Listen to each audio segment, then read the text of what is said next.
From 1880 to the 1890s, the artist created his most famous and recognizable paintings. It was these works that secured his status as one of France's leading realists, and the name Pascal Adolphe Jean Dagnan-Bouveret first resounded in all the art salons of Paris. One of his first major successes was the painting The Pardon in Brittany. To create it, Dagnan-Bouveret traveled to Brittany, a region of harsh nature, ancient rituals, and a restrained Catholic worldview. He carefully observed the local inhabitants, noting their gestures, clothing, gait, and even the peculiarities of their movements during religious processions. Critics wrote enthusiastically, "This is not just a genre scene, it is a document of the era, a preserved prayer of the people." The success was so great that the artist created several variations on the Breton theme, including Breton women at a pardon, a feminine, quiet, and at the same time majestic image of popular faith. The public felt the truth in these works, not theatricality, but the immediacy of life.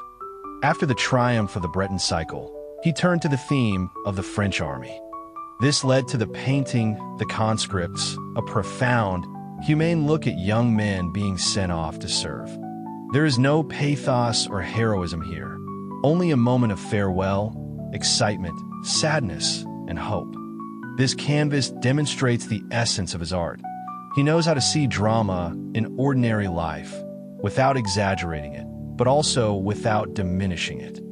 The artist continues to develop expressive realism and creates several important religious canvases, such as Madonna of the Rose, where Dagnan-Bouveret departs from academic idealization and shows Mary not as an exalted symbolic figure, but as a woman experiencing human pain.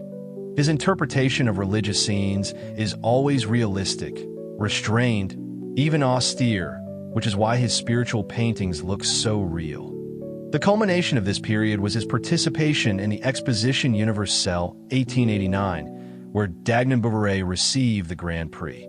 This was official confirmation that he was one of the most accurate, intelligent, and sophisticated realists of his time. In the next part, we will talk about his later years, when recognition and success were intertwined with personal melancholy, professorship, and a quiet departure for public life.